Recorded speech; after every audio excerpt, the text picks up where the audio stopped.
ಬಸವರು ಗುರುದೇವ, ಇಲ್ಲಿಯವರೆಗೆ 6 ಅಷ್ಟಾವರಣಗಳನ್ನ ನನಗೆ ಬೋಧನೆಯನ್ನ ಮಾಡಿದ್ದೀರಿ. ಈಗ 7ನೆಯ ಅಷ್ಟಾವರಣ ಅದು ಪ್ರಸಾದ. ಈ ಒಂದಿಷ್ಟು ಪ್ರಸಾದದ ಮಹತ್ವವನ್ನ, ಯಾವುದಕ್ಕೆ ಪ್ರಸಾದ ಅಂತಾರ, ಆ ಪ್ರಸಾದದೊಳಗಿರತಕ್ಕಂಥ ಶಕ್ತಿ ಏನು, ಆ ಎಲ್ಲವನ್ನೂ ಕೂಡ ನನಗೊಂದಿಷ್ಟು ಬೋಧನೆಯನ್ನ ಮಾಡ್ರಿ ಅಂತ ಕಲಿಕೆರೆ ಮರುಳರಾಧ್ಯರ ಹತ್ರ ಶರಣ ಬಸವ ಪಾದವನ್ನ ಹಿಡಿದು ಕೇಳ್ಕೊಳ್ತಾನ. ಶರಣ ಬಸವನ ಗುಣ 1ನೇ ದಿವಸದಿಂದ ಅಷ್ಟಾವರಣ ಪ್ರಾರಂಭ ಆದಾಗ ಇಲ್ಲಿವರೆಗೂ ಕೂಡ ನಾ ಹೇಳ್ಕೊತ ಬನ್ನಿ. ಶರಣ ಬಸವ ಕೇಳಬೇಕಾಗಿತ್ತಂದ್ರೆ ಹೆಂಗೆ ಕೇಳ್ತಾನ ಅಂತಂದ್ರ ಪಾದವನ್ನ ಹಿಡಿದ ಕೇಳ್ತಾನ ಅಂತಕ್ಕಂಥದ್ದನ್ನು ಹೇಳ್ಕೊತ ಬಂದ್ಯ. ಯಾಕೆ ಪಾದವನ್ನ ಹಿಡಿದು ಕೇಳಾಕತ್ತಾನ? ಪಾದದ ಕೆಳಗ ಯಾಕೆ ಕುಂದಿರ್ಬೇಕು? ಇದನ್ನಷ್ಟು ಗಮನ ಕೊಟ್ರಿನ ಯಾರ? ಎಲ್ಲದಕ್ಕೂ ಕೂಡ ಒಂದೊಂದು ಸ್ಥಾನ ಅಂತಿರ್ತಾವು. ಆ ಸ್ಥಾನದೊಳಗೆ ಕೂತು ಕೇಳಿದ್ರೆ ಮಾತ್ರ ಅದು ನಮಗ ವೃದ್ಧಿ ಆಗ್ತಿರ್ತೈತಿ, ಇಲ್ಲ ಅಂದ್ರೆ ವೃದ್ಧಿ ಆಗ್ಲಿಕ್ಕೆ ಸಾಧ್ಯ ಇಲ್ಲ. ಈಗ ನಮ್ಗೆ ಆಕಳ ಹಿಂಡಬೇಕಾಗಿತ್ತು ಅಂತಂದ್ರೆ ಎಲ್ಲಿ ಕುಂದಿರ್ತೀರಿ? ಆಕಳ ಹಾಲು, ಆಕಳದು ಅದಾವಿಲ್ಲ? ಏನು ಎಮ್ಮೆ ಅದಾವ ನಿಮ್ಮ ಕಡೆ? ಬರೀ ಆಕಳ ಎಮ್ಮೆ ಎರಡೂ ಅದಾವ. ಹಾಲು ಬೇಕಂದ್ರೆ ಎಲ್ಲಿ ಕುಂದಿರ್ತೀವಿ? ಕೆಳಗೆ ಕುಂದಿರ್ತೀವಿ. ಕೆಳಗೆ ಕೂತ್ರನ ಏನಾಗ್ತೈತಿ? ಆಕಳ ಹಾಲು ಕೊಡ್ತೈತಿ. ಮತ್ತು ನಾ ದೊಡ್ಡವ್ರು ಅದೀನಿ, ನಾ ಊರು ಸಾವುಕಾರ ಅದೀನಿ, ನಾ ಚೇಂಬರ್ ಅದೀನಿ, ನಾನು ಅಧ್ಯಕ್ಷ ಅದೀನಿ, ಇಲ್ಲ ನಾನು ಮಂತ್ರಿ ಅದೀನಿ ಅಂತೇನಾರು ವಿಚಾರ ಮಾಡಿ ಎಮ್ಮಿ ಹಿಂದೋಗಿ ಹಾಲು ಹಿಂಡಾಕತ್ರ, ಇಲ್ಲಾಂದ್ರೆ ಮ್ಯಾಗ ಕೂತ ಹಾಲು ಹಿಂಡಾಕತ್ರ ಏನು ಮಾಡ್ತೈತಿ? ಜಾಡ್ಸಿ ಒದಿತೈತಿ, ಹೌದಿಲ್ಲ? ಅದಕ್ಕೆ ಬಸವಣ್ಣ ಹೇಳಿದ್ದು, ಮೇಲಾಗಲಲ್ಲೇನು ಕೀಳಾಗಿರುವೇನು, ಕೀಳಿಂಗೆ ಕರೆಯುವುದು ಆಕಳು ಹಾಲು ಅಂತ. ಅಮೃತಕ್ಕೆ ಸಮನಾಗಿರ್ತಕ್ಕಂಥ ನಮಗೆ ಹಾಲು ಬೇಕಾಗಿತ್ತು ಅಂತಂದ್ರ ಆಕಳ ಕಾಲ ಕೆಳಗೆ ಹೆಂಗೆ ಕುಂದಿರ್ಬೇಕು, ಹಂಗ ಶರಣರ ಮಹಾತ್ಮರಿಂದ ಗುರುವಿನಿಂದ ನಾವು ಉಪದೇಶ ಪಡಿಬೇಕಾಗಿತ್ತಂದ್ರು ಆ ಗುರುವಿನ ಪಾದದೊಳಗೆ ಕುತ್ರ ಮಾತ್ರ ಏನಾಗತ್ತ? ಉಪದೇಶ ನಮ್ಮ ತಲೆಗೆ ಹತ್ತತೈತಿ. ಅದಕ್ಕೆ ಶರಣ ಬಸವ ಪ್ರತಿನಿತ್ಯ ಅಷ್ಟಾವರಣ ಕೇಳಬೇಕಾಗಿತ್ತು ಅಂತಂದ್ರ ಆ ಗುರುವರ್ಯನ ಪಾದವನ್ನ ಹಿಡಿದು ಕೇಳಕತ್ತಾನ. ಹಾಗೆ ಈ ದಿವಸವೂ ಕೂಡ ಕೇಳ್ತಾನ, ಗುರುವರ್ಯ ನನಗೊಂದಿಷ್ಟು ಪ್ರಸಾದದ ಮಹತ್ವವನ್ನ ಬೋಧನೆಯನ್ನ ಮಾಡ್ರಿ ಅಂದಾಗ ಕಲಿಕೇರಿಯ ಮೊರರಾಧ್ಯರು ಶರಣ ಬಸವನಿಗೆ ಹೇಳ್ತಾ ಇದ್ದಾರೆ, ನೋಡು ಶರಣ ಬಸವ, ಪ್ರಸಾದವನ್ನ ತಯಾರು ಮಾಡಬೇಕಾಗಿತ್ತು ಅಂತಂದ್ರೆ ಮೊದಲು ಆ ಪ್ರಸಾದವನ್ನ ತಯಾರು ಮಾಡ್ತಕ್ಕಂಥ ಮನುಷ್ಯರ ಒಂದು ಮನಸ್ಸು ಪರಿಶುದ್ಧವಾಗಿರಬೇಕು ಅಂತ ಹೇಳ್ತಾರೆ. ಯಾಕಂದ್ರೆ ಪ್ರಸಾದ ಶುದ್ಧ, ಸಿದ್ಧ, ಪ್ರಸಿದ್ಧ ಅಂತ 3ರಿಂದ ತಯಾರಾಗ್ತೈತಿ. ಮೊದಲನೇದು ಯಾವುದು? ಶುದ್ಧ. ಯಾವ ಮನುಷ್ಯ ಶುದ್ಧ ಮನಸ್ಸಿನಿಂದ ಪ್ರಸಾದ ತಯಾರು ಮಾಡ್ತಾನ ಅದರ ಮೇಲೆ ಅದು ಪ್ರಸಾದ ಅನ್ಸ್ಕೋತೈತಿ. ಎಲ್ಲರೂ ತಯಾರು ಮಾಡೋದ್ರಿಂದ ಪ್ರಸಾದ ಅನ್ಸ್ಕೊಳ್ಳಂಗಲ್ಲ, ಅದರೊಳಗೆ ಶಕ್ತಿನೂ ಬರಂಗಲ್ಲ. ಯಾಕೆ ಪ್ರಸಾದ ಶುದ್ಧವಾಗಿರ್ತಕ್ಕಂಥ ಮನಸ್ಸಿನಿಂದನ ತಯಾರು ಮಾಡಬೇಕು ಅಂತಂದ್ರ, ಈಗ ಮನೆಯೊಳಗ ತಾಯಂದಿರಾದ್ರೂ ಕೂಡ ಹಂಗ ಒಂದು ಅಡಿಗೆಯನ್ನು ಮಾಡ್ಬೇಕಾಗಿತ್ತಂದ್ರೆ ಯಾವ ಭಾವದಿಂದ ನಾವು ಅಡಿಗೆ ಮಾಡ್ತೀವಿ ಆ ಭಾವ, ಆ ಮನಸ್ಸು ಆ ಪ್ರಸಾದದೊಳಗೆ ಹೋಗ್ತದಂತ. ಅದಕ್ಕೆ ಹಿಂದಕ್ಕೆಲ್ಲ ತಾಯಂದಿರು ರೊಟ್ಟಿ ಮಾಡ್ಬೇಕಾಗಿತ್ತು ಅಂತಂದ್ರ ಶರಣರ ವಚನಗಳನ್ನ ಹಾಡ್ತಾ ಹಾಡ್ತಾ ರೊಟ್ಟಿಯನ್ನ ಮಾಡ್ತಿದ್ರು. ಬೀಸ್ಬೇಕಾಗಿತ್ತಂದ್ರು ಕೂಡ ಮಹಾತ್ಮರ ಒಂದಿಷ್ಟು ಗೀತೆಗಳನ್ನ ಹಾಡ್ತಾ ಹಾಡ್ತಾ ಬೀಸ್ತಿದ್ರು. ಕುಟ್ಟಬೇಕಾಗಿತ್ತಂದ್ರು ಕೂಡ ಹಾಡ್ಕೋತನ ಕುಟ್ತಿದ್ರು. ಯಾಕಂದ್ರೆ ಅವ್ರು ಏನೇನು ಕೆಲಸ ಮಾಡ್ತಾರೋ ಅವರ ಭಾವ ಆ ಸಂದರ್ಭದೊಳಗೆ ಯಾವ ತರ ಇರ್ತೈತಿ ಅದು ಆ ಪದಾರ್ಥಕ್ಕೆ ಹೋಗ್ತೈತಿ ಅಂತಕ್ಕಂಥದ್ದು ಆಗಿನವ್ರ ನಂಬಿಕೆ. ಈಗಿನವರು ಮಾಡ್ತಾರ್ರಿ. ರೊಟ್ಟಿ ಮಾಡ್ತಾರಲ್ಲ, ಹೆಂಗ ಮಾಡ್ತಾರ ಈಗಿನವ್ರು? ವಚನ ಹಾಡ್ತಾರನ ಈಗಿನವ್ರು? ಗಂಡನ ಬೈಕೋತ ರೊಟ್ಟಿ ಮಾಡ್ತಿರ್ತಾರ, ಹೌದಿಲ್ಲ? ಸಿಟ್ಟಿನ್ಯಾಗ ಅದು ಏನು ಬಡಿದಂದ್ರೆ ಏನು ನೋಡ್ಬೇಕು, ರಪ್ ರಪ್ ರಪ್ ಬಡದ ಹರಿದ್ರು ಹರಿಬಾರ್ದ ಹಂಗಾಗಿರ್ತಾವ ರೊಟ್ಟಿ. ಗಂಡನ ಬೇದ ರೊಟ್ಟಿ ಮಾಡ್ತೀರಿ, ಅದ ರೊಟ್ಟಿನ ಅವ ಉಣ್ತಾನ. ಇಲ್ಲಿ ಹೆಂಗ ನೀವು ಅವನು ಬೇದ ರೊಟ್ಟಿ ಮಾಡಿರ್ತೀರಿ, ಆಮೇಲೆ ಬಂದು ಅವ ನಿಮ್ಮನ್ನ ರೊಟ್ಟಿ ಮಾಡ್ತಾನ. ಅಂದ್ರೆ ಅದು ಎಲ್ಲಿಂದ ಹೋಗಿರ್ತೈತಿ? ನಿಮ್ಮದಿಂದನ ಗಂಡಗೆ ನೀವು ಏನು ಅಡಿಗೆ ಮಾಡ್ತೀರಿ ಆ ಭಾವದಿಂದ ಹೋಗ್ತೈತಿ. ಕುಟ್ಟಬೇಕಾಗಿತ್ತಂದ್ರೆ ವಚನಗಳನ್ನ ಹಾಡ್ತಿದ್ರು, ಬೀಸ್ಬೇಕಾಗಿತ್ತಂದ್ರೆ ವಚನಗಳನ್ನ ಹಾಡ್ತಿದ್ರು.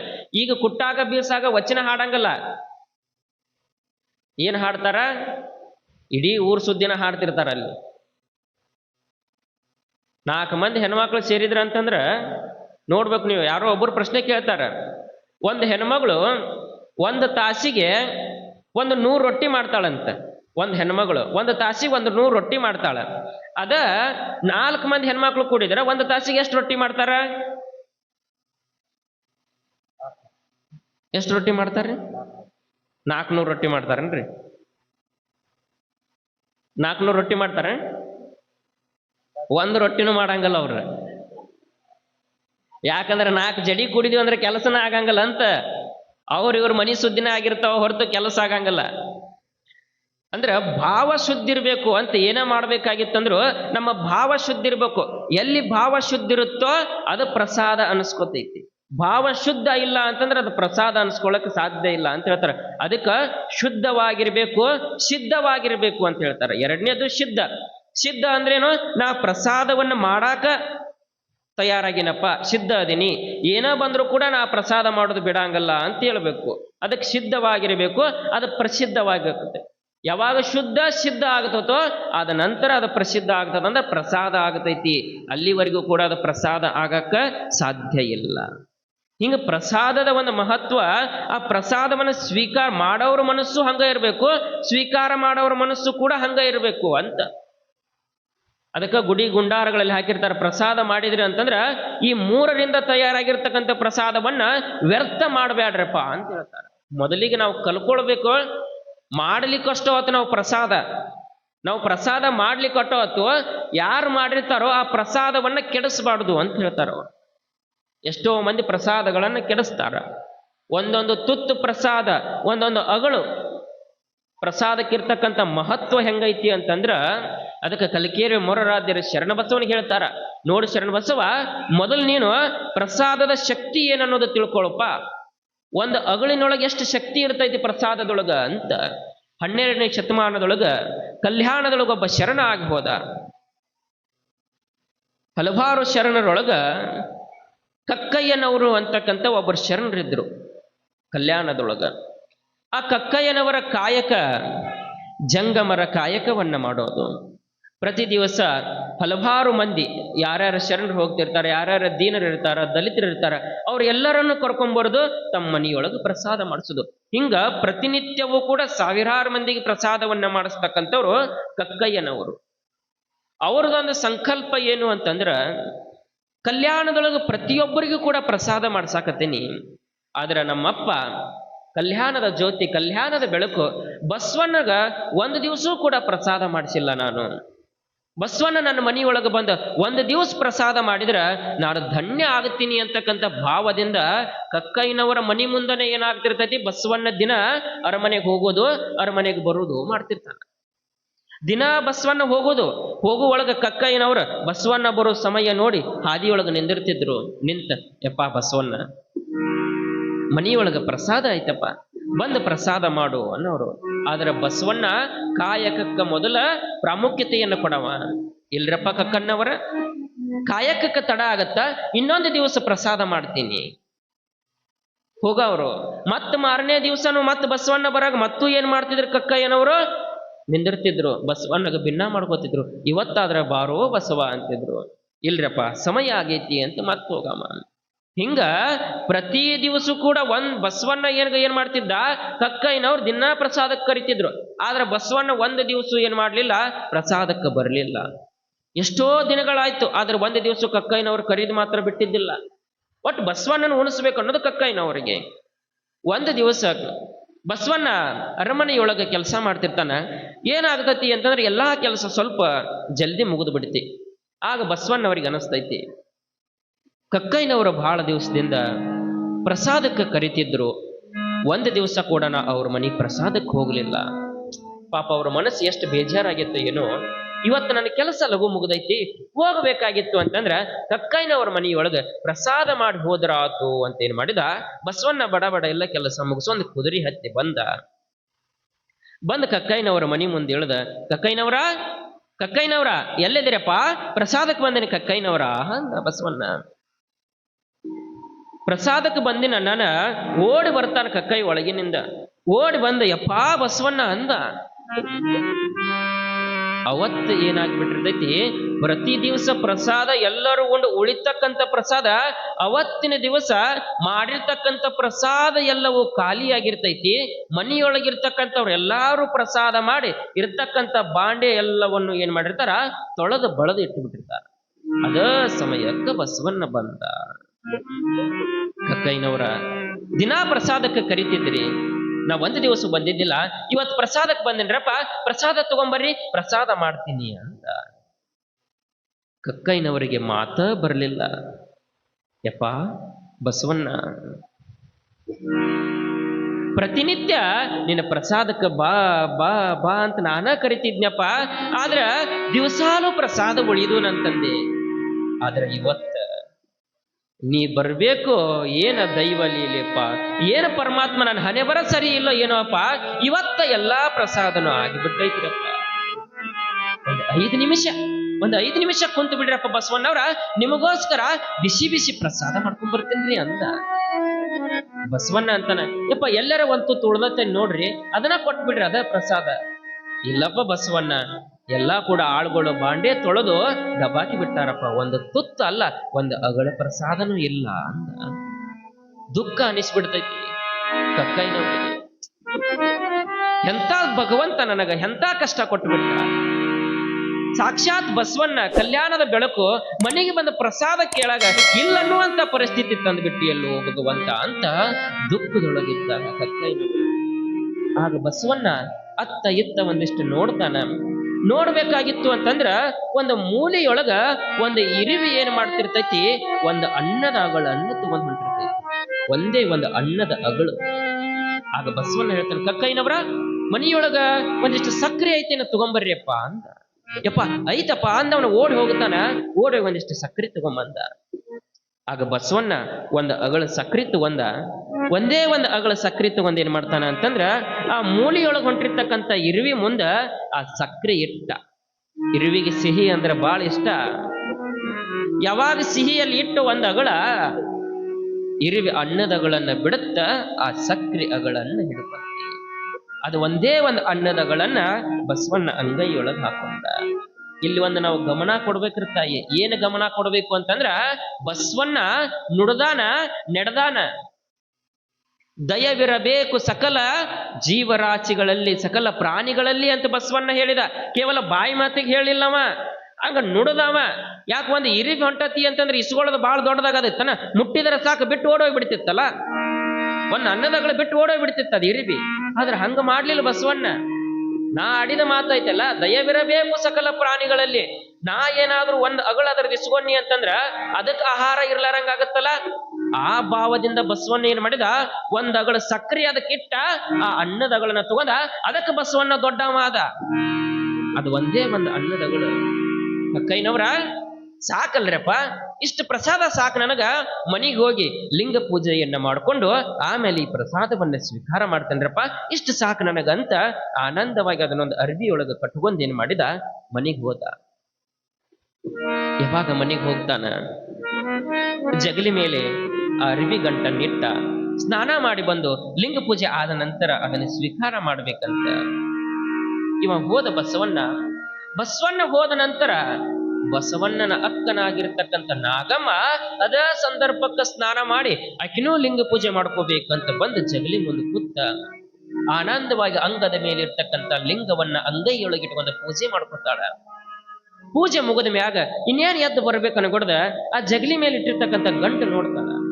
ಏನಿದು ಗಂಟು ಅಂತ ತೆಗೆದು ಅದನ್ನು ಬಿಚ್ಚಿ ನೋಡಿದ್ಲು, ಒಂದೇ ಒಂದು ಅನ್ನದಗಳು. ಓ, ನಮ್ಮ ಅಣ್ಣ ಬಸವಣ್ಣ ನನಗೋಸ್ಕರ ಎಲ್ಲಾದ್ರೂ ಪ್ರಸಾದಕ್ಕೆ ಹೋಗಿರ್ಬೇಕು, ಒಂದು ಅಗಳು ಉಳ್ದೈತೇನೋ, ನನಗೋಸ್ಕರ ಈ ಪ್ರಸಾದ ತಂದಾನ ಅಂತ ಏನ್ ಮಾಡಿದ್ಲು, ಆ ಅನ್ನದ ಅಗಳ ಪ್ರಸಾದವನ್ನ ಸ್ವೀಕಾರ ಮಾಡಿಬಿಟ್ಲು ಅಕ್ಕ ನಾಗಮ್ಮ. ಯಾವಾಗ ನಾಗಮ್ಮ ಅನ್ನದಗಳನ್ನು ಸ್ವೀಕಾರ ಮಾಡಿದ್ಲು, ಸ್ವೀಕಾರ ಆದ ನಂತರ 1 ತಿಂಗಳು 2 ತಿಂಗಳು 3 ತಿಂಗಳು ಆತು. ಆ ಅನ್ನದಗಳ ಸ್ವೀಕಾರ ಮಾಡಿರ್ತಕ್ಕಂಥ ಅಕ್ಕ ನಾಗಮ್ಮ ಗರ್ಭಿಣಿಯಾಗಿ ಬಿಡ್ತಾಳು, ಒಂದೇ ಒಂದು ಅಗಳಿಂದ. ಅಕ್ಕ ನಾಗಮ್ಮ ಗರ್ಭಿಣಿ ಆದಳು. ಯಾವಾಗ ಅಕ್ಕ ನಾಗಮ್ಮ ಗರ್ಭಿಣಿ ಆದಳು, ಕಲ್ಯಾಣದೊಳಗ ಬಸವಣ್ಣನ ಹೆಸರನ್ನ ಹಾಳು ಮಾಡಬೇಕು, ಬಸವಣ್ಣನ ಹೆಜ್ಜೆಗೂ ಕಾಲು ಎಳಿಬೇಕು ಅಂತ ಒಬ್ಬ ಯಾವಾಗಲೂ ಕಾಯ್ತಿರ್ತಾನೆ. ಎಲ್ಲಿ ಒಂದಿಷ್ಟು ಬಸವಣ್ಣ ತಪ್ಪು ಮಾಡಿದ್ರೆ ಅದನ್ನ ಎತ್ತಿಡಿಬೇಕು ಅಂತ ಒಬ್ಬ ಕಾಯ್ತಿರ್ತಾನೆ. ಯಾರು? ಕೊಂಡಿ ಮಂಚಣ್ಣ. ಈ ವಿಷಯ ಆ ಕೊಂಡಿ ಮಂಚನಿಗೆ ಗೊತ್ತಾಗೈತಿ. ಯಾವಾಗ ಕೊಂಡಿ ಮಂಚನಿಗೆ ಗೊತ್ತಾತೋ, ಅಕ್ಕ ನಾಗಮ್ಮನಿಗೆ ಯಾವಾಗ ಬಾಗೇವಾಡಿಯನ್ನು ಬಿಟ್ಟು ಬರುವಂತ ಸಂದರ್ಭದೊಳಗ ಗಂಡನನ್ನ ಬಿಟ್ಟು ಬಂದಿರ್ತಾಳ. ಬಿಟ್ಟು ಬಂದ್ ಎಷ್ಟೋ ವರ್ಷ ಆಗಿತ್ತ. ಮತ್ ಎಷ್ಟೋ ವರ್ಷ ಆದ್ರ ಗಂಡ ಇರ್ಲಾರ ಈಕೆ ಹಂಗ ಗರ್ಭಿಣಿ ಆದ್ಲು. ಇದನ್ನ ದೊಡ್ಡ ಸುದ್ದಿ ಮಾಡ್ಬೇಕು, ಬಸವಣ್ಣ ಒಟ್ಟ ಅವಮಾನ ಮಾಡ್ಬೇಕು, ಬಸವಣ್ಣನ ಹೆಂಗರ ಮಾಡಿ ಅರಮನೆಯಿಂದ ಹೊರಗೆ ಹಾಕ್ಬೇಕು ಅಂತಕ್ಕಂಥದ್ದು ಕೊಂಡಿ ಮಂಚನಿಂದ. ಓಡ್ ಹೋಗ್ತಾನ ರಾಜನಂತವಿ. ಬಿಜ್ಜಳ ರಾಜ. ಅವ ಬಿಜ್ಜಳ ರಾಜ ಈ ಕಡೆ ಶಾನ್ಯನೂ ಅಲ್ಲ, ಈ ಕಡೆ ದಡ್ಡನೂ ಅಲ್ಲ. ಯಾರ ಏನಾರ ಕಿವಿಯಾಗ ಓದ್ಬಿಟ್ರೆ ಕೇಳಿಬಿಡವ. ಹೋದವನ ಬಿಜ್ಜಳ ರಾಜನ ಮುಂದೆ ಹೇಳ್ತಾನ ಕೊಂಡಿ ಮಂಚನ, ರಾಜ ರಾಜ ಏನ ರಾಜ ನೀನು? ಕಲ್ಯಾಣ ಕೆಟ್ಟ ಹೊಂಟೈತಿ, ಎಲ್ಲ ಕಲ್ಯಾಣ ಹಾಳಾಗಕತ್ತೈತಿ. ನೀ ಯಾರು ದೊಡ್ಡವ ಅಂತ ಬಸವಣ್ಣನ ತಲೆ ಮ್ಯಾಗ ಹೊತ್ತು ಮೆರ್ಸಾಕತ್ತೀಯಲ್ಲ, ಅಂತ ಬಸವಣ್ಣನ ಅರಮನೆಯೊಳಗ ಮಹಾಮನೆಯೊಳಗ ಏನಾಗೈತೆ ಅನ್ನೋದು ಸ್ವಲ್ಪ ನೋಡು. ಬರೇ ಬಸವಣ್ಣ ಅಂತೀಯಲ್ಲ, ಯಾಕ್ರಪ್ಪ ಕೊಂಡಿ ಮಂಚನ್ನವ್ರ ಏನಾತು ಅಂದ ರಾಜ. ಏನಾತಂತಿರಲ್ರಿ, ಇಡೀ ಕಲ್ಯಾಣಕ್ಕ ಗೊತ್ತೈತಿ, ನಿಮಗ್ ಗೊತ್ತಿಲ್ಲನ? ಏನ್ರಪ್ಪ ಏನು? ಅಕ್ಕ ನಾಗಮ್ಮ ಬಸವಣ್ಣನ ಅಕ್ಕ ಗಂಡಿಲ್ಲ ಅಂದ್ರು ಗರ್ಭಿಣಿ ಆಗ್ಯಾಳ್ರಿ. ಆಕಿ ಗರ್ಭಿಣಿ ಆಗ್ಯಾಳ. ಹೆಂಗ ಆಗ್ಯಾಳ ಬೇಕಲ್ಲ? ಬಸವಣ್ಣ ಎಲ್ಲಾ ಶರಣರು ಕಟ್ಕೊಂಡ್ ಲಿಂಗ ಪೂಜೆ ಅನ್ಕೋತ ಎಲ್ಲಾ ಹಾಳು ಮಾಡಾಕತ್ತಾನ. ಇದನ್ನ ಸ್ವಲ್ಪ ವಿಚಾರಿಸ್ರಿ ನೀವು. ಮುಂದ ನಿಮಗ ಅವಮಾನ ಆಗತೈತಿ, ಎಲ್ಲರಿಗೂ ಗೊತ್ತಾತಂದ್ರ ಅಂತ ಏನ್ ಮಾಡಿದ, ಕಿವಿ ಓದಿಬಿಟ್ಟ. ಅವನು ಕೇಳಾಮ ಇದ್ದ ರಾಜ. ಬಿಜ್ಜಳ ರಾಜನ, ಹೌದಾ ಮಂತ್ರಿಗಳೇ, ಆಯ್ತು ಹಂಗಾದ್ರೆ ಇದನ್ನ ಚರ್ಚೆ ಮಾಡೋಣ ಅಂತ ಬಸವಣ್ಣನ ಕರೆದ. ಬಸವಣ್ಣವ್ರ ಏನ್ರಪ್ಪ ಇದು? ಒಂದು ಸುದ್ದಿ ಬಂದತ್ತ ನಿಮ್ ಮ್ಯಾಗ, ಒಂದು ಆರೋಪ ಬಂದತ್ತಲ್ಲ, ಏನ್ರಪ್ಪ ಅಂದ ಬಸವಣ್ಣ. ಕೊಂಡಿ ಮಂಚನ್ನವ್ರು ಹೇಳಾಕತ್ತಾರ, ನಿಮ್ಮ ಮಹಾಮನಿಯೊಳಗ ನಿಮ್ಮ ಅಕ್ಕ ಗಂಡ ಇಲ್ಲ ಅಂದ್ರೂ ಕೂಡ ಗರ್ಭಿಣಿ ಆಗ್ಯಾಳಂತ. ಮತ್ತ ಆ ಗರ್ಭಿಣಿ ಆಗ್ಬೇಕಾಗಿತ್ತಂದ್ರ ಗರ್ಭಕ್ಕೆ ಕಾರಣ ಯಾರು ಅನ್ನೋದು ಬೇಕಲ್ಲ. ಮತ್ತ ಗರ್ಭಕ್ಕೆ ಕಾರಣ ಇರ್ಲಾರ ಹೆಂಗ ಗರ್ಭಿಣಿ ಆಗ್ತಾರ?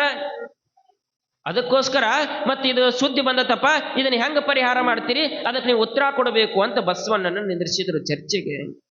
ಆಗ ಬಸವಣ್ಣ ಅಂತಾನ, ರಾಜ ನಮ್ಮ ಅಕ್ಕ ಗರ್ಭಿಣಿ ಆಗಿದ್ದೇನೋ ಕರೆ ಐತಿರಪ್ಪ, ಆದ್ರ ಹೆಂಗ ಗರ್ಭಿಣಿ ಆದ್ಲು ಅಂತಕ್ಕಂಥದ್ದು ನನಗ್ ಗೊತ್ತಿಲ್ಲ.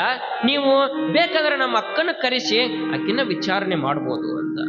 ಆಯ್ತು ಹೋಗ್ರಿ, ನಾಗಮ್ಮನ ಕರ್ಕೊಂಬರ್ರಿ ಅಂದ. ಹೋಗಿ ಗರ್ಭಿಣಿ ಆಗಿರ್ತಕ್ಕಂಥ ನಾಗಮ್ಮನನ್ನ ಕರ್ಕೊಂಬರ್ತಾರ. ರಾಜ್ಯಸಭೆಯೊಳಗ ಚರ್ಚೆ ನಡೀತಿರ್ತದ. ಸಾವಿರ ಮಂದಿ ನಿಂತಾರ. ಅಕ್ಕ ನಾಗಮ್ಮನಿಗೆ ಪ್ರಶ್ನೆಯನ್ನ ಮಾಡ್ತಾರ.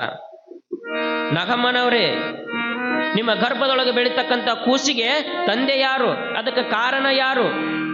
ಅದಕ್ಕೆಲ್ಲವೂ ಕೂಡ ನೀವು ಉತ್ತರ ಕೊಡಬೇಕು. ಇಲ್ಲ ಅಂದ್ರ ಕಲ್ಯಾಣವನ್ನ ಬಿಟ್ಟು ಹೋಗ್ಬೇಕಾಗ್ತದ. ಕಾರಣ ಇಲ್ಲದೆ ಗರ್ಭ ಬೆಳೆಯಂಗಲ್ಲ, ಅದಕ್ಕೆ ಉತ್ತರ ಕೊಡ್ರಿ. ಎಲ್ಲ ಸಭೆ ಕಾಯಕತ್ತ ಅಂದ ಬಿಜ್ಜಳ ರಾಜ. ಅಕ್ಕ ನಾಗಮ್ಮನ ಧೈರ್ಯ ಎಂತದಿತ್ತು ಅಂತಂದ್ರ, ರಾಜನಿಗಂತಾಳ, ರಾಜ ನನ್ನ ಗರ್ಭದೊಳಗ ಕೂಸ್ ಹೆಂಗ ಬೆಳೆಯಾಕತ್ತತಿ ಅಂತ ನನಗೂ ಕೂಡ ಗೊತ್ತಿಲ್ಲಪ್ಪ. ನಿನಗೂ ಗೊತ್ತಿಲ್ಲ ಅಂದ್ರೆ ಹೆಂಗ ಗರ್ಭ ಬೆಳಿತೈತವಾ? ಏನ್ ಹೇಳಾಕತ್ತಿ ನೀನು ನಿಮ್ಮ ಅಣ್ಣ ಕೂಡ ಏನ್ ಆಟ ಆಡಾಕತ್ತೀರ ನನ್ ಕಲ್ಯಾಣದೊಳಗ? ಸರಳ ಅದಕ್ಕೆ ಉತ್ತರ ಹೇಳಿದ್ರಿ ಸರಳ, ಇಲ್ಲ ಅಂದ್ರೆ ನಿಮ್ ಇಬ್ಬರಿಗೂ ಕೂಡ ಬಹಿಷ್ಕಾರವನ್ನ ಹಾಕ್ತೀನಿ ಅಂತ ರಾಜ ಗದರಿಸ್ತಾನ.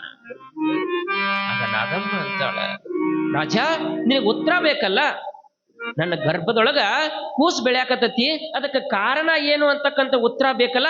ನಾ ಹೇಳಂಗಲ್ಲ, ನಿನಗೆ ಉತ್ತರ ಬೇಕಾಗಿತ್ತು ಅಂತಂದ್ರ ನನ್ನ ಗರ್ಭವನ್ನ ಕೇಳು, ಅದ ನಿನಗೆ ಉತ್ತರ ಹೇಳ್ತೈತಿ. ನಗಾ ಕತ್ತು ಬಿಟ್ರೆ ಎಲ್ಲಾರು. ರಾಜ ಅಂತಾನ, ಏನವ ಇದನ್ನೇನ ರಾಜನ ಅರಮನೆಯ ಸಭೆ ಅನ್ಕೊಂಡಿರೋ, ಏನ ಡೊಂಬರಾಟ ಅನ್ಕೊಂಡಿರೋ? ಏನ್ ಹೇಳ್ತಿ? ಗರ್ಭ ಉತ್ತರ ಹೇಳ್ತೈತಿ ಅಂತೀಯಲ್ಲ. ಯಾ ಸಣ್ಣ ಹುಡುಗ ಬೇಕಾದ್ರೂ ಕೂಡ ನಗತಾನ ಈ ಮಾತು ಕೇಳಿ ಗರ್ಭ ಹೆಂಗ ಉತ್ತರ ಹೇಳ್ತೈತೆ ಯವ್ವ ಅಂದ. ಯಪ್ಪ ನಾ ಯಾಕೆ ಸುಳ್ಳು ಹೇಳಿ? ಒಂದ್ಸಲ ಪ್ರಯತ್ನ ಮಾಡ್ರಿ, ಆ ಗರ್ಭಕ್ಕೆ ಪ್ರಶ್ನೆ ಮಾಡ್ರಿ, ಅದ ನಿಮಗೆ ಉತ್ತರ ಹೇಳ್ಬೋದು. ನನ್ನಂತೆಲ್ಲಂತ ಉತ್ತರ ಇಲ್ಲ. ಸಿಂಹಾಸವನ್ನು ಇಳಿದು ಬಂದ ರಾಜ ಬಿಜ್ಜಳ. ಅಕ್ಕ ನಾಗಮ್ಮ ನೆತ್ತಿರ್ತಾಳ, ಆಯ್ತು ನೀ ಏನ್ ಹೇಳಿಯಲ್ಲ, ಇದ ಮಾತನ್ನ ಗರ್ಭಕ್ಕೆ ಕೇಳಿದ್ರೆ ಉತ್ತರ ಹೇಳ್ತೈತ? ಹೇಳ್ಬೋದ್ರಪ್ಪ. ಓಹೋಹೋ, ಅಷ್ಟು ಧೈರ್ಯವೇ ಆಯ್ತು ಅಂತ ಏನು ಮಾಡಿದ ಬಿಜ್ಜಳ ರಾಜ ಪ್ರಶ್ನೆಯನ್ನ ಮಾಡ್ತಾನ ಗರ್ಭಕ್ಕ. ಏ ಗರ್ಭವೇ, ನಾಗಮ್ಮನ ಗರ್ಭವಾಗಿರ್ತಕ್ಕಂಥ ಈ ಗರ್ಭದೊಳಗೆ ಬೆರತಕ್ಕಂಥ ಕೂಸೆ, ನಿನಗ ಪ್ರಶ್ನೆ ಮಾಡಾಕತ್ತೀನಿ. ಈ ಗರ್ಭದೊಳಗೆ ನೀ ಬೆಳೆಯಾಕತಿಯಲ್ಲ, ಯಾವ ಕಾರಣದಿಂದ ಬೆಳೆಯಾಕತಿ, ಯಾವುದರಿಂದ ಬೆಳೆಯಾಕತಿ, ಈ ಗರ್ಭ ಬೆಳೆಯಾಕ ಕಾರಣ ಏನು ಅಂತ ರಾಜ ಪ್ರಶ್ನೆ ಮಾಡಿದ. ಯಾವಾಗ ಬಿಜ್ಜಳ ರಾಜ ಪ್ರಶ್ನೆ ಮಾಡಿದನೋ ಆಗ ಗರ್ಭ ಉತ್ತರ ಕೊಡ್ತತಿ. ಗರ್ಭದೊಳಗಿರ್ತಕ್ಕಂಥ ಕೂಸ ಅಂತದಂತ, ನಾನು ಬೆಳೆಯಾಕತ್ತಿದ್ದು ಕಕ್ಕಯ್ಯನವರ ಮಿಕ್ಕ ಪ್ರಸಾದದಿಂದ ನಾ ಬೆಳೆಯಾಕತ್ತೀನಿ ಅಂತ ಗರ್ಭ ಉತ್ತರವನ್ನ. ಯಾವಾಗ ಗರ್ಭ ಉತ್ತರ ಕೊಡ್ತೀವೋ ಆಗ ಇಡೀ ರಾಜಸಭೆನ ದಂಗಾಗಿ ಬಿಡ್ತೈತಿ. ಅವತ್ತು ಕಕ್ಕಯ್ಯನವರ ಮಿಕ್ಕ ಪ್ರಸಾದದಿಂದ ಬೆಳೀತಕ್ಕಂಥ ಗರ್ಭ ಮುಂದೆ ಹುಟ್ಟಿರ್ತಕ್ಕಂಥದ್ದೇ ಯಾರು ಅಂತಂದ್ರ ಅವಿರಳ ಜ್ಞಾನಿಯಾಗಿರ್ತಕ್ಕಂಥ ಚನ್ನ ಬಸವಣ್ಣನಾಗಿ ಹುಟ್ಟಿರ್ತಕ್ಕಂಥವ. ಯಾಕೆ ಚನ್ನ ಬಸವಣ್ಣನಲ್ಲಿ ಅಷ್ಟ ಜ್ಞಾನ ಇತ್ತು ಅಂತಂದ್ರ, ಕಲ್ಯಾಣದೊಳಗೆ ಎಲ್ಲರಿಗಿಂತಲೂ ಕೂಡ ವಯಸ್ಸಿನೊಳಗೆ ಬಹಳ ಸಣ್ಣವ, ಆದ್ರೆ ಜ್ಞಾನದೊಳಗೆ ಅಪಾರವಾಗಿರ್ತಕ್ಕಂಥ ಜ್ಞಾನ ಹೊಂದಿರತಕ್ಕಂಥವನು. ಕಲ್ಯಾಣದೊಳಗೆ ಯಾವುದರ ಒಂದು ವಚನದ ಬಗ್ಗೆ, ಯಾವುದರ ಒಂದು ವಿಷಯದ ಬಗ್ಗೆ ಚರ್ಚೆ ನಡೀತು ಅಂತಂದ್ರ ಅಲ್ಲಮ್ಮ ಪ್ರಭುದೇವರ ಸ್ವತಃ ಅಂತಿದ್ರಂತ. ಚನ್ನ ಬಸವಣ್ಣ ಎದ್ದು ನಿಂತ, ಅಲ್ಲಂ ಪ್ರಭುದೇವ್ರ ಇದು ಹಿಂಗಲ್ರಿ, ಇದು ಹಿಂಗ ಐತಿ ಅಂತಂದ್ರ ಅಲ್ಲಂ ಪ್ರಭುದೇವ್ರ ಅಂತಿದ್ರಂತ. ಮುಗೀತಿ. ಚನ್ನ ಬಸವಣ್ಣ ನುಡ್ದಾನ ಅಂತಂದ್ರ ಅವನ ಮಾತಿನ ಮೇಲೆ ಮತ್ತೊಂದು ಮಾತಿಲ್ಲ, ಅಧ ಸತ್ಯ ಅಂದ್ಬಿಡ್ತಿದ್ರಂತ. ಅಷ್ಟು ಜ್ಞಾನಿ ಚನ್ನ ಬಸವಣ್ಣ. ಅದಕ್ಕೆ ಅವಿರಳ ಜ್ಞಾನಿ ಚನ್ನ ಬಸವಣ್ಣ ಅವಂಗಷ್ಟು ಜ್ಞಾನ ಬರ್ಬೇಕಾಗಿತ್ತಂದ್ರ ಕಾರಣ ಅದು ಪ್ರಸಾದದ ಮಹತ್ವ. ಒಂದು ಅಗಳ ಪ್ರಸಾದದಿಂದ ಅವಿರಳ ಜ್ಞಾನಿಯಾಗಿರ್ತಕ್ಕಂಥ ಚನ್ನ ಬಸವಣ್ಣನ ಹುಟ್ಟಿದಲ್ಲ, ಇದು ಪ್ರಸಾದದ ಮಹತ್ವ. ಅಡಿಗೆ ತನುಗಡಿಗೆಯ ತೊಳೆದು ಅಡಿಗೆ ಮಾಡಮ್ಮ, ಓ ಗಡಿಗೆ ತೊಳೆದು ಅಡಿಗೆ ಅನುಭವದ ಅಡಿಗೆಯ ಮಾಡಿ ಎಡಿಯ ಮಾಡಮ್ಮ, ಓ ಅನುಭವದ ಅಡಿಗೆಯ ಮಾಡಿ ಎಡಿಯ ಮಾಡಮ್ಮ, ದೇವರಿಗೆ ಎಡಿಯ ಮಾಡಿ ಗಂಡನೇ ಗುಣಿಸಮ್ಮ, ದೇವರಿಗೆ ಎಡಿಯ ಮಾಡಿ ಗಂಡನೇ ಗುಣಿಸಮ್ಮ, ಗಡಿಗೆ ತೊಳೆದು ಅಡಿಗೆ ಕರ್ಮ ಎಂಬ ಜೋಳ ಬೀಸವ್ವ, ನೀ ಜರಡಿಯಿಂದ ಹಿಟ್ಟ ಸೋಸವ್ವ, ನಿರ್ಮಲಾತ್ಮ ನೀರ ಹಾಕವ್ವ ತಂಗಿ, ನಿರ್ಮಲಾತ್ಮ ನೀರ ಹಾಕವ್ವ, ನೇಮದಿಂದ ಕಣಕ ನಾದವ್ವ, ನೇಮದಿಂದ ಕಣಕ ನಾದವ್ವ, ಗಡಿಗೆ ತೊಳೆದು ಅಡಿಗೆ. ಹೀಗೆ ಪ್ರಸಾದಕ್ಕ ಅಷ್ಟೊಂದು ಮಹತ್ವ ಐತಿ. ಅದಕ್ಕೆ ತಾಯಂದಿರಿಗೆ ಎಲ್ಲಾದ್ರೂ ಕೂಡ ಏನ್ ಮಾಡಿರ್ತಾರ, ಪ್ರಸಾದವನ್ನ ಕೆಡಿಸ್ಬೇಡ್ರಿ, ಪ್ರಸಾದವನ್ನ ಕೆಡಿಸ್ಬೇಡ್ರಿ ಅಂತ ಹಾಕ್ತಾರ. ಒಂದು ಅಗಳಿನೊಳಗಷ್ಟು ಶಕ್ತಿ ಐತಿ ಅಂದ್ರ ನಾವು ಎಷ್ಟು ಅಗಳ ಪ್ರಸಾದ ಕೆಡಿಸಂಗಿಲ್ಲ. ವಿಚಾರ ಮಾಡಿರ್ತಾಯಿ, ಎಂದು ನೀವು ಎಲ್ಲಿ ಪ್ರಸಾದವನ್ನ ಕೆಡಿಸಿರ್ತಿರಲ್ಲ, ಆ ಪ್ರಸಾದ ಒಂದು ದಿವಸ ನಿಮಗೆ ಏನ್ ಮಾಡ್ತೈತಿ ಅಂತಂದ್ರ ಊಟ ಇರ್ಲಾರಂಗ ಮಾಡ್ತೈತಿ ಅಂತಿರ್ತೀರಿ. ನೀವು ಎಲ್ಲರೂ ಹೋದಲ್ಲಿ ಏನ್ ಮಾಡೋದು ಬಿಡು, ಅದೊಂದು ಊರಿಗೆ ಹೋಗಿದ್ದೀವಿ, ಅಲ್ಲಿ ನೋಡಿದ್ರೆ ಕುಡಿಯಾಕ ನೀರಿಲ್ಲ, ಊಟ ಇಲ್ಲ, ಕೆಟ್ಟ ಅಡವಿಯೊಳಗೆ ಹೋಗಿದ್ದೀವಿ ನೋಡು ಅನ್ನಂಗಲ್ಲ. ಅಲ್ಲಿ ಒಂದು ತುತ್ತು ಊಟ ಸೆಲೆಕ್ಷನ್, ಒಂದು ತುತ್ತು ಉಂತೀವಿ ಅಂದ್ರೆ ಒಂದು ತುತ್ತು ಅನ್ನ ಸಿಗ್ತಿರಂಗಿಲ್ಲ ನಿಮಗೆ. ಯಾಕೆ ಹಂಗಾಗ್ತೈತಿ ಅಂತಂದ್ರ ಹಿಂದೆ ನೀವು ಎಲ್ಲಾದ್ರೂ ಪ್ರಸಾದವನ್ನ ಕೆಡಿಸಿರ್ತೀರಿ. ಎಲ್ಲಿ ನೀವು ಪ್ರಸಾದ ಕೆಡಿಸಿರ್ತೀರೋ ಅದು ಏನ್ ಮಾಡ್ತೈತಿ, ನಿಮ್ಮ ಹೊಟ್ಟಿನ ಒಂದು ದಿವಸ ಮರಗಿಸ್ತೈತಿ. ಅದಕ್ಕೆ ಪ್ರಸಾದದೊಳಗೆ ಅಷ್ಟು ಶಕ್ತಿ ಐತಿಲ್ಲ. ಒಂದು ಅಗಳಿನೊಳಗೆ ಚನ್ನ ಬಸವಣ್ಣ ಹುಟ್ಟ್ಯಾನ ಅಂತಂದ್ರ ಎಷ್ಟೋ ಅಗಳು ಹೇಳ್ತಾರ, ಒಂದೊಂದು ಅಕ್ಕಿ ಕಾಳ ಮೇಲೂ ತಿನ್ನೋರ ಹೆಸರು ಬರ್ದೈತಿ ಅಂತ ಹೇಳ್ತೀವ್ರಿ. ಕೇಳಂಗಲ್ಲ ಅಂದ್ರ ಎಲ್ಲಾ ಅಕ್ಕಿ ಕಾಳೊಳಗೂ ಬರ್ದಿರಂಗಿಲ್ಲ ಅದ್ ಹೆಸರು. ಒಂದು ಯಾವ್ದಾದ್ರು ಒಂದು ಅಕ್ಕಿ ಕಾಳ ಮ್ಯಾಗ ನಿಮ್ಮ ಹೆಸರು ಬರ್ದಿರ್ತೈತಿ. ನೀವು ಆ ಒಂದು ಅಕ್ಕಿ ಕಾಳು ನಿಮ್ಮ ತುತ್ತನ್ಯಾಗ ಬಂದ್ರೆ ಮಾತ್ರ ನಿಮ್ಮ ಹೊಟ್ಟಿಗೆ ತೃಪ್ತಿ ಆಗ್ತೈತಿ. ಅದ ಒಂದು ಅಕ್ಕಿ ಕಾಳು ನಿಮ್ಮ ಹೊಟ್ಟೆಗೆ ಬರ್ಲಿಲ್ಲ ಅಂತಂದ್ರೆ ನೀವು ಎಷ್ಟು ಉಂಡ್ರು ಕೂಡ ತೃಪ್ತಿ ಅನ್ಸಂಗಿಲ್ಲ. ಅದಕ್ಕೆ ಪೂರ್ತಿ ಸ್ವಚ್ಛಗ ತಾಟಿನೊಳಗೆ ಏನಿರುತ್ತ ಅದನ್ನೆಲ್ಲವನ್ನು ಉಣ್ಬೇಕಂತ ಹೇಳ್ತಾರೆ. ಉಂಡ ಮ್ಯಾಗ ಹಂಗ ಅಲ್ಲ, ನೀರ್ ಹಾಕಿ ಮತ್ತೆ ಅದನ್ನ ಮಾಡ್ಬೇಕು, ಕುಡಿಬೇಕಂತಂದ್ರ ಒಂದು ಅಗಳು ಕೂಡ ವ್ಯರ್ಥ ಆಗಬಾರ್ದು ಅನ್ನೋದದು. ಬಸವಣ್ಣ ಹೇಳಿದು, ನಡೆ ಚೆನ್ನ ನುಡಿ ಚೆನ್ನ ಪ್ರಮತರೊಳು ಚೆನ್ನ ಪುರಾತನರೊಳು ಚೆನ್ನ, ಸವಿದು ನೋಡಿ ಅಂಬಲಿಯ ಕೈದೆಗೆದು ನಮ್ಮ ಕೂಡಲ ಸಂಗಮನಿಗೆ ಬೇಕೆಂದ ಅಂತ. ಪರಮಾತ್ಮನ ವರ್ಣನೆಯನ್ನು ಮಾಡಿ ಬಸವಣ್ಣನ ಅಂತಾನ. ಏನು ನಾವು ಬಸವಣ್ಣ ದೊಡ್ಡವ, ಬಸವಣ್ಣ ಜಗಜ್ಯೋತಿ ಅಂತೀವಿಲ್ಲ, ಅಂತ ಬಸವಣ್ಣನ ಹೇಳ್ತಾನ ಮಾದಾರ ಚೆನ್ನಯ್ಯನ ದೊಡ್ಡವಪ್ಪ. ಪುರಾತನರುಳು ಚೆನ್ನ, ಪ್ರಮಥರುಳು ಚೆನ್ನ, ಹಿಂದಿರೋರು ಅಲ್ಲ ಮುಂದಿರೋರು ಅಲ್ಲ, ಎಲ್ಲರಿಗಿಂತ ದೊಡ್ಡವ ಯಾರ ಅಂತಂದ್ರ ಪರಮಾತ್ಮನೊಡದು ಉಂಡಿರ್ತಕ್ಕಂಥ ಮಾದಾರ ಚೆನ್ನಯ್ಯನ ನನಗೆ ದೊಡ್ಡವ ಅಂತ ಬಸವಣ್ಣ ಹೇಳಿದ. ಅದಕ್ಕ ನಾವು ಪ್ರಸಾದವನ್ನು ಮಾಡ್ತೀವಿ ಅಂತಂದ್ರ ಅಲ್ಲಿ ಅಹಂಕಾರ ಇರಬಾರ್ದು.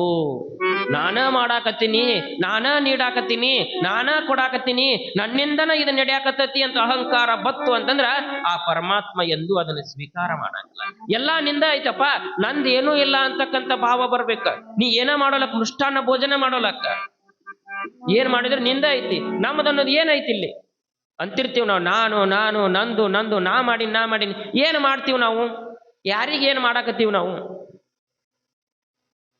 ಯಾರಾದರೂ ಸೂರ್ಯನ ಸೃಷ್ಟಿ ಮಾಡಕ್ಕಾಗತ್ತಾ? ಬೆಳದಿಂಗಳು ಕೊಡಂದ್ರೆ ಕೊಡ್ತೀರ? ಗುಡ್ಡ ಸೃಷ್ಟಿ ಮಾಡಂದ್ರೆ ಗುಡ್ಡ ಸೃಷ್ಟಿ ಮಾಡ್ತೀರ? ಗಾಳಿ ಬರ್ಬೇಕಂದ್ರೆ ಗಾಳಿ ಬರೆಸ್ತೀರ? ಮಳಿ ಬರ್ಬೇಕಂದ್ರೆ ಮಳಿ ಬರೆಸ್ತೀವ? ಏನು ಕೊಡಾಕಾಗತ್ತೆ? ಏನು ಮಾಡಾಕಾಗತ್ತೆ? ನಮಗ ಏನು ಮಾಡಾಕಾಗಂಗಿಲ್ಲ. ನಮಗ ಅವ ಕೊಟ್ಟಾನ ಎಲ್ಲಾನು ಹೆಂಗ್ ಕೊಟ್ಟಾನ ಅಂತಂದ್ರೆ ಈ ಜಗತ್ತಿನೊಳಗ ನೀ ಉಂಡ್ ನೀ ಆರಾಮ್ ಇರಪ್ಪ ಅಂತ ಏನ್ ಮಾಡ್ಯಾನ, ಭಿಕ್ಷೆ ಹಾಕಿದಂಗ ಪ್ರಪಂಚದ ತುಂಬಾ ಚೆಲ್ಲಿ ಬಿಟ್ಟಾನ ಪರಮಾತ್ಮ. ಅದನ್ನ ತಗೊಂಡು ನಾವು ಉಣ್ಣಾಕತ್ತೀವಿ. ಅದನ್ನ ತಗೊಂಡು ನಾವೇನ್ ಮಾಡ್ತೀವಿ, ಪರಮಾತ್ಮ ನಿನಗೂ ತಗೋ ಅಂತ ಕೊಡಾಕ್ ಹೋಗ್ತೀವಿ. ನಿನಗಿಷ್ಟು ಕೊಡ್ತೀವಿ. ಭಾಳ ಮಂದಿ ಬೇಡ್ಕೊಳ್ಳೋದು ನೋಡ್ಬೇಕು, ನನಗೆ ಇದನ್ನ ಮಾಡಿದಿ ಅಂತಂದ್ರೆ ನಿನಗಿಷ್ಟು ಕೊಡ್ತೇನಪ್ಪ ಪರಮಾತ್ಮ ಅಂತೀವಿ. ಪರಮಾತ್ಮನಿಗೆ ಏನ್ ಮಾಡ್ತೀವಿ, ಲಂಚ ಕೊಡಕ್ ಹೋಗ್ತೀವಿ. ಅವನಿಗೆ ಅದಕ್ಕೆ ಬೇಕಾಗೈತ್ರಿ ನಿಮ್ದು? ಅವಂಗೆ ಏನೂ ಬೇಕಾಗಿಲ್ಲ, ಎಲ್ಲ ನಮಗ ಕೊಟ್ಟು ಬಿಟ್ಟಾನ. ಎಳೆ ನಿಮ್ಮ ದಾನ, ಬೆಳೆ ನಿಮ್ಮ ದಾನ, ಸುಳಿದು ಸೂಸುವ ಗಾಳಿ ನಿಮ್ಮ ದಾನ, ಇತ್ತು ನಿಮ್ಮ ದಾನ, ಬಿತ್ತು ನಿಮ್ಮ ದಾನ. ಎಲ್ಲವೂ ಕೂಡ ಪರಮಾತ್ಮನದೈತಿ. ನಮ್ಮದು ಅನ್ನೋದು ಏನೂ ಇಲ್ಲ. ನಾವು ಕೊಡ್ಬೇಕಾಗಿದ್ದೇನು ಅಂತಂದ್ರೆ ನೀ ₹1 ಕೊಡು, ನೀ ₹2 ಕೊಡು, 1,00,000 ಕೊಡು, ಮುಂದೆ ಕೊಡ್ತಕ್ಕಂಥ ರೊಕ್ಕ ನೋಡಂಗಲ್ಲ ಪರಮಾತ್ಮ. ಅದ್ರ ಹಿಂದಿರ್ತಕ್ಕಂಥ ಭಕ್ತಿ ಒಂದನ್ನ ನೋಡ್ತಾನ ಪರಮಾತ್ಮ. ಅದಕ್ಕೆ ಮಾದಾರ ಚೆನ್ನೈಂದು ಸಣ್ಣ ಗುಡಿಸಲ ಅನ್ಲಿಲ್ಲ, ಅಂಬಲಿ ಅನ್ಲಿಲ್ಲ. ಅವ ನೋಡಿದ್ದೇನೋ ಆ ಮಾದಾರ ಚೆನ್ನೈನ ಭಕ್ತಿ ಒಂದ. ಯಾರಂತೆಲ್ಲ ಭಕ್ತಿ ಇರುತ್ತೋ ಅವ್ರಿಗೆ ಆ ಪರಮಾತ್ಮ ಒಲಿತಾನ ತಾಯಿ. ಅದಕ್ಕೆ ನಾವೇನ್ ಮಾಡ್ಬೇಕು, ಏನ ಮಾಡಿದ್ರು ಕೂಡ ಎಲ್ಲವೂ ನಿಂದ ಐತಪ್ಪ, ನಿಂದ್ರೊಳಗೆ ತಗೊಂಡು ನಿನಗ ಸ್ವಲ್ಪ ನಾ ಕೊಡಾಕತ್ತೀನಿ, ನಾ ಸಣ್ಣವ ಅಂತಕ್ಕಂಥ ಭಾವ ಎಲ್ಲಿ ಬರುತ್ತೋ ಆವಾಗ ನೀನು ಕಾಡಿನ ಸೊಪ್ಪು ಅರ್ಪಿಸಿದ್ರು ಕೂಡ ಪರಮಾತ್ಮನಿಗೆ ನೈವೇದ್ಯ ಆಗತೈತಿ. ನಿಮ್ಮ ಮೃಷ್ಟಾನ್ನ ಭೋಜನ ಅಲ್ಲ, ಕಾಯಕದಿಂದ ಶುದ್ಧದಿಂದ ಬಂದಿರತಕ್ಕಂಥದ್ದು ಒಂದು ಸೊಪ್ಪು ಆಗಲಿ. ಕಾಡಿನ ಸೊಪ್ಪು ಅಂದ್ರೆ ಗೊತ್ತಾಗುತ್ತಲ್ಲ, ಒಂದು ಸೊಪ್ಪು ತಂದು ಅರ್ಪಿಸಿದ್ರು ಕೂಡ ಅದು ನೈವೇದ್ಯ ಆಗ್ತದೆ. ನೈವೇದ್ಯ ಅಂದ್ರೆ ಪ್ರಸಾದ. ಅದು ಯಾವ ಭಾವ ಹೆಂಗ ಮಾಡ್ತೀವಿ ಅನ್ನೋದು ಬಹಳ ಮುಖ್ಯವಾಗಿ ಬರ್ತೈತಿ ಅಂತ ಕಲಿಕೆಯ ಮೊರರಾದ್ಯರು ಶರಣ ಬಸವನಿಗೆ ನೈವೇದ್ಯದ ಬಗ್ಗೆ, ಪ್ರಸಾದದ ಬಗ್ಗೆ ಈ ಎಲ್ಲ ಉಪಕಥೆಗಳ ಮುಖಾಂತರ ತಿಳಿಸ್ತಾರ. ನೋಡಿ ಶರಣ ಬಸವ, ನೀನು ಕೂಡ ದಾಸೋಹವನ್ನ ಮಾಡ್ತೀಯ ಅಂತಂದ್ರ ಅದು ಪ್ರಸಾದ. ಆ ಪ್ರಸಾದವನ್ನ ಮಾಡ್ತೀಯ ಅಂತಂದ್ರ ಪರಿಶುದ್ಧವಾಗಿರತಕ್ಕಂಥ ಮನಸ್ಸಿನಿಂದ ಪ್ರತಿನಿತ್ಯವೂ ಕೂಡ ಪ್ರಸಾದವನ್ನ ಮಾಡುವಂತಕ್ಕಂತಹ ನೈವೇದ್ಯದ ಒಂದು ಮಹತ್ವವನ್ನು ತಿಳಿಸ್ತಾರ. ಯಾವಾಗ ನೈವೇದ್ಯ ಪ್ರಸಾದದ ಮಹತ್ವವನ್ನು ತಿಳಿಸಿದ್ರು ಅದು ಆದ ನಂತರ ಬರ್ತಕ್ಕಂಥದ್ದು ಕೊನೆಯದು ಯಾವ್ದ್ರಿ? ಉಳಿದಿದ್ದು ಯಾವ್ದಿನ್ನ? ಹುಗ್ಗಿ. ಹೌದಿಲ್ರಿ? ಹುಗ್ಗಿ ಒಂದ ಉಳ್ದತಿ. ಈಗ ಪ್ರಸಾದನ ನಾ ಕಡೆ ಹೋಗಿರ್ಬೇಕು ನಿಮ್ಮ ಮನಸ್ಸೆಲ್ಲ. ಹುಗ್ಗಿ ಕಡೆನ ಇನ್ನೂ ಕುದಿಯಾಕತ್ತ ಹುಗ್ಗಿ, ಹತ್ತರ ತನ ಕುದಿತೈತಿ ಹುಗ್ಗಿ. ಕೊನೆಯದು ಮಂತ್ರ. ಯಾಕಂದ್ರ ಹಾಸಿಗಿದ್ದಷ್ಟ ಕಾಲ್ ಚಾಚಬೇಕಂತ, ಸಮಯ ಇದ್ದಷ್ಟ ನಾಲ್ಗಿ ಚಾಚಬೇಕಂತ. ಅತಿ ಸಮಯ ಆದ್ರ ಒಂದು ಊರಾಗ ಹಿಂಗ ಆಗ್ಬಿಟ್ಟಿತ್ರಿ, ಒಂದು 3 ತಾಸು ನಮಗೂ ಗೊತ್ತಾಗಿಲ್ಲ ಅದ ಟೈಮ್. ಹಂಗ ಹೇಳೋದ್ರದೊಳಗೆ ಹೇಳ್ಕೋತ ಹೊಂಟಿವಿ ನಾವು. ಒಬ್ಬ ಏನ್ ಮಾಡಾಕತ್ತ, ಹಿಂಗ ಅಡ್ಡಾಡಕತ್ತ ನಡು. ಹಂಗ ಅಡ್ಡಾಡಕತ್ತಿದ್ದಿಲ್ಲ ಅವ, ದೊಡ್ಡದೊಂದು ಕೋಲ್ ಹಿಡಿದಿದ್ದ ಕೈಯೊಳಗ. ಕೋಲ್ ಹಿಡಿದು ಅಡ್ಡಾಡಕತ್ತಿದ್ದವ. ಯಾರನ್ನ ಹುಡುಕಾಡಕತ್ತಾನ ಅಂತ ಲೋತಮ್ಮ ಬಾಳ ತಿಂದ ಅಡ್ಡಾಡಕತ್ತಿಲ್ಲ, ಯಾಕೆ ಅಡ್ಡಾಡಕತ್ತಿ ಅಂದ್ರೆ, ಇಲ್ರಿ ಸರ ನೀವು ಹೇಳ್ರಿ ಅಂದವ. ನೀವು ಹೇಳ್ರಿ ಸುಮ್ಮ. ಅಲ್ಲೋ ಬಾಳ ತಾತ ಅಡ್ಡಾಡಕತ್ತಿಲ್ಲ, ಯಾಕೆ ಅಡ್ಡಾಡಕತ್ತಿ? ಇಲ್ರಿ ನೀವು ಹೇಳ್ರಿ, 3 ತಾಸು ಆತಲ್ಲ, ಇನ್ನೂ 3 ತಾಸು ಹೇಳ್ರಿ, ನೀವು ಬ್ಯಾಡ ಅನ್ನಂಗಲ್ಲ ಅಂದವ. ಅಲ್ಲೋ ನಾ ಹೇಳ್ತೀನಿ ಎದಕ್ಕೆ ಅಡ್ಡಾಡಕತ್ತಿ? ಏನಿಲ್ರಿ ನೀವು ಹೇಳ್ರಿ, ನಿಮ್ಮನ್ನ ಯಾರು ತಂದು ಹಚ್ಚಾರಲ್ಲ ಅವ ಎಲ್ಲದನ್ನ ತುಡುಕಾಡಕತ್ತಾನಿ ಅಂದವ. ಮತ್ತು ಹಂಗೆ ಯಾರ ಕೋ ಹಿಡ್ಕೊಂಡ್ ಬರೋದು ಬೇಡ. ಇನ್ನೊಂದಿಷ್ಟು ಏನು, ಶಿವನಾಮದ ಬಗ್ಗೆ, ಶಿವನಾಮವನ್ನು ನುಡಿದು ಯಾವ ಮಹಾತ್ಮರು ಹೆಂಗೆ ಆಗ್ಯಾರ ಅಂತಕ್ಕಂಥ ವಿಷಯನ ನಾಳೆ ದಿವಸ ಕಂಟಿನ್ಯೂ ಮಾಡೋಣ ಅಂತಕ್ಕಂಥದ್ದನ್ನ ಹೇಳಿ ಪೂರ್ವ ಪೀಠಿಕೆ ಒಳಗೆ ಏನು ಹೇಳಿದ್ದೀವ್ರಿ, ಅದನ್ನ ಮಾತ್ರ ಕೇಳಕ್ ಹೋಗ್ಬೇಡ್ರಿ. 8ನೇ ದಿವಸ ಒಬ್ರು ಮಾತಾಡಕ್ಕೂ ಅಲ್ಲಿ ಅಂತೀರಿ.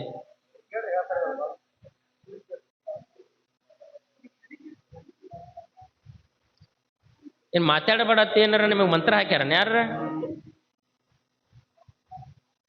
ಹೋಗ್ಲಕ್ಕ ನಿನ್ನೇನು ಹೇಳಿದ್ದೀವ್ರಿ ಒಬ್ರರ ಎದ್ದು ನಿಂತು ಯಾರ ಇಷ್ಟು ಮಂದಿ ಹುಡುಗರು ಬರ್ತಿರಲ್ಲ ನೀವು ಹಿಂದೆ ಕೂತವ್ರು ಅವ್ರು ಹಿಂದೆ ಕೂತವ್ರು ಆರಾಮ್ ಗಾಡಿ ಸಿಕ್ಕಿರ್ತೈತಿ ಮುಂದೆ ಕಾಲ್ ಚಾಚ್ ಆರಾಮ್ ಕೂತ್ ಬಿಡ್ತಾರ ಅವ್ರು ಏನ್ ಹೇಳಿದೀವವ ಲಾಸ್ಟ್ ಬೆಂಚ್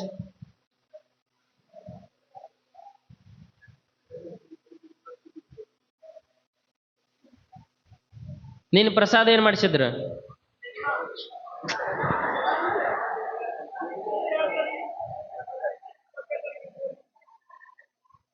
ಇದೊಂಥರ ಸ್ವಿಚ್ ಹಾಕನ ಲೈಟ್ ಹತ್ತಾವಲ್ಲ ಪಟ್ಟ ನಂಗೆ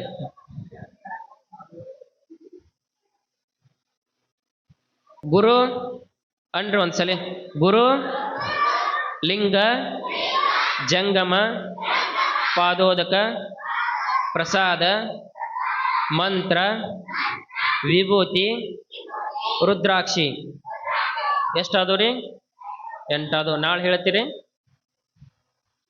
ಮೂರ ಅನ್ರಿ ಹೋಗಲಕ್ಕ ನಾಳೆ ದಿವಸ ಮುಂದಿನ ವಿಷಯಗಳನ್ನ ನೋಡೋಣ ಅಂತ ಹೇಳಿ ಇಲ್ಲಿ ಸೋಮಶರಣ ನಾಗಶರಣ ಸಾಲಕ್ಕೆ ಶ್ರೀ ಶಾಂತಿಶುದ್ಧ ಧರ್ಮದಾಸರು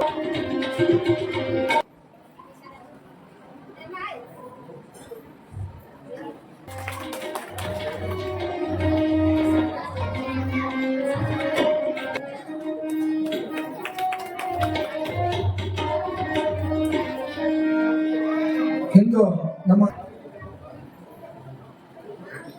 ಧರ್ಮವಾಚಕರಾದಂತಹ ಪ್ರವೀಣ್ ವಿಭೂತಿ ಅವರಿಗೆ ಕೂಡ ಶಾಲಾ ಸನ್ಮಾನ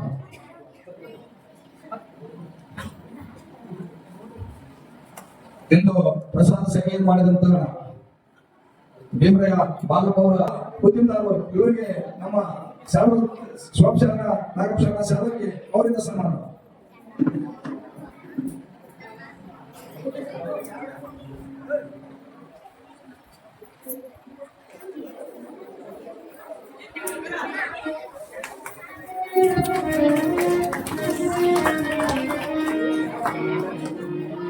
ಇಲಾಖೆಯವರಿಗೆ ನಮ್ಮ ಧರ್ಮದಾಸ ಶಾಲೆಯಿಂದ ಶಾಲಾ ಸನ್ಮಾನ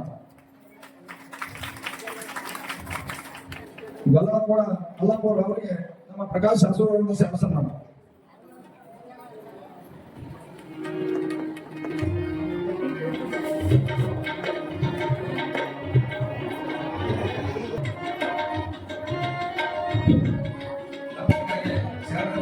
ಶಾಲಾ ಸನ್ಮಾನ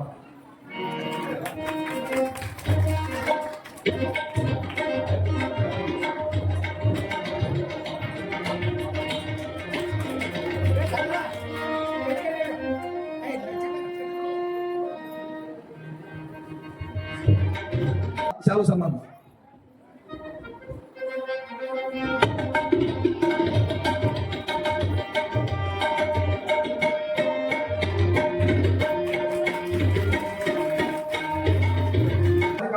ಶಾಲಾ ಬೆಳಗಾವಿ 21 ರೂಪಾಯಿ ಜಗನ್ನಾಥ ಸರ್ವಸಭೆ ನಿಜ ಪ್ರಧಾನಮಂತ್ರಿ ಗುತ್ತಿಗೆದಾರ 11 ರೂಪಾಯಿ ಬಸವರಾಜ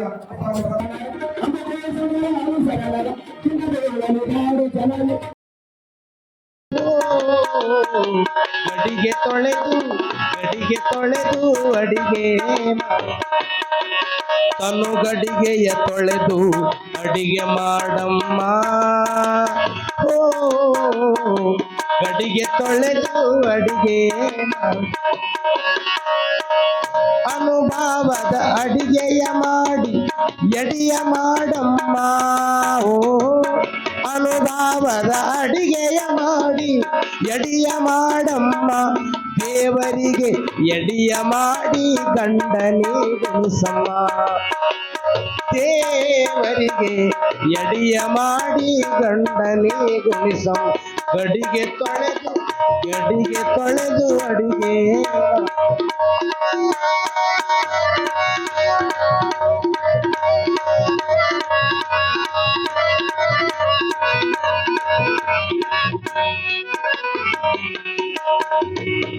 ಕರ್ಮ ಎಂಬ ಜೋಳ ಬೀಸುವ ನೀ ಜರಡಿಯಿಂದ ಹಿಟ್ಟ ಸೋಸವ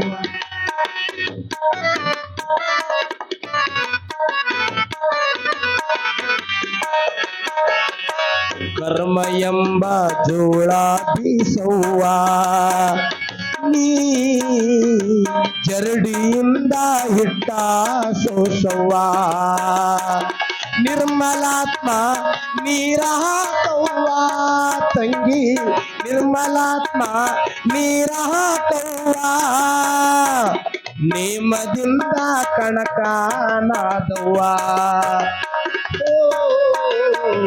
ನೇಮದಿಂದ ಕಣಕನಾದವ್ವ ಗಡಿಗೆ ತೊಳೆದು ಅಡಿಗೆ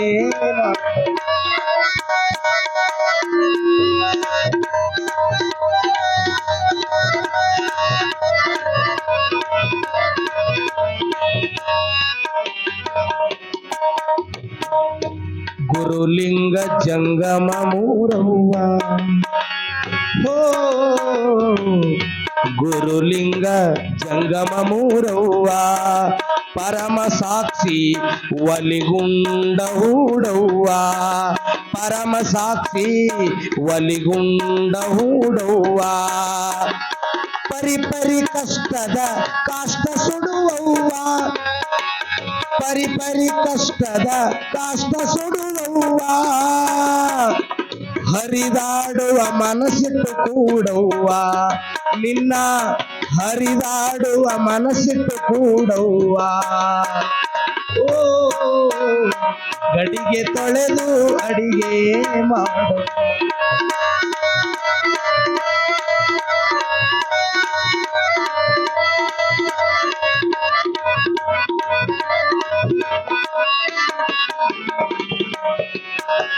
ಸಂಚಿತ ಕರ್ಮದ ಹಂತ ನಿಂದವು ಸರಿಗಮ ಗಮ ಸಂಚಿತ ಕರ್ಮದ ಹಂಸ ನಿಂದವ್ವ ಮುಂಜಾನೆ ಎದ್ದು ಸ್ವಚ್ಛಾಗಿ ತೊಳೆಯವ್ವ ಮುಂಜಾನೆ ಎದ್ದು ಸ್ವಚ್ಛಾಗಿ ತೊಳೆಯವ್ವ ಹಂಚಿಕೆಯಿಂದ ಜ್ಞಾನದ ಅಗ್ನಿಯ ಉರಿಸವ್ವ ಹಂಚಿಕೆಯಿಂದ ಜ್ಞಾನದ ಅಗ್ನಿಯ ಉರಿಸವ್ವ ಸಂಚಿನಿಂದ ಪರ ರೊಟ್ಟಿಯ ಬೇಯಿಸವ್ವ ಸಂಚಿನಿಂದ ಪರ ರೊಟ್ಟಿಯ ಬೇಯಿಸವ್ವ ಗಡಿಗೆ ತೊಳೆದು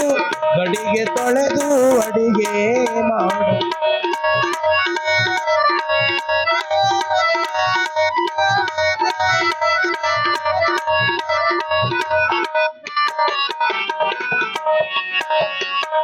ಭಕ್ತಿ ಎಂಬ ಭತ್ತ ಕುಟ್ಟವ್ವ ಓ ಭಕ್ತಿ ಎಂಬ ಭತ್ತ ಕುಟ್ಟವ್ವ ಗಟ್ಟಿ ಅಕ್ಕಿ ಹಿಡಿದು ರೊಟ್ಟಿ ತೆಗಿಯವ್ವ ನಿಷ್ಠೆಯಿಂದ ಅನ್ನ ಮಾಡಿ ಚರಪತಿಗೆ ಉಳಿಸವ್ವ ನಿಷ್ಠೆಯಿಂದ ಅನ್ನ ಮಾಡಿ ಚರಪತಿಗೆ ಉಳಿಸವ್ವ ಶ್ರೇಷ್ಠ ಗುರು ಮಾಂತೇಶನಿಗೊಲಿಸಿ ಮುಕ್ತಿ ಪಡೆಯವ್ವ ಶ್ರೇಷ್ಠ ಗುರು ಮಾಂತೇಶನಿಗೊಲಿಸಿ ಮುಕ್ತಿ ಪಡೆಯವ್ವ ಗಡಿಗೆ ತೊಳೆದು ಅಡಿಗೆ ಮಾಡಮ್ಮ ತನುಗಡಿಗೆಯ ತೊಳೆದು ಅಡಿಗೆ ಮಾಡಮ್ಮ ಓ ಗಡಿಗೆ ತೊಳೆದು ಅಡಿಗೆ ಮಾಡಮ್ಮ ಅನುಭವದ ಅಡಿಗೆಯ ಮಾಡಿ ಎಡಿಯ ಮಾಡಮ್ಮ ಅನುಭವದ ಅಡಿಗೆಯ ಮಾಡಿ ಎಡಿಯ ಮಾಡಮ್ಮ ದೇವರಿಗೆ ಎಡಿಯ ಮಾಡಿ ಗಂಡನಿ ಗುಣಿಸಮ್ಮ ಓ ಗಡಿಗೆ ತೊಳೆದು ಅಡಿಗೆ ಮಾ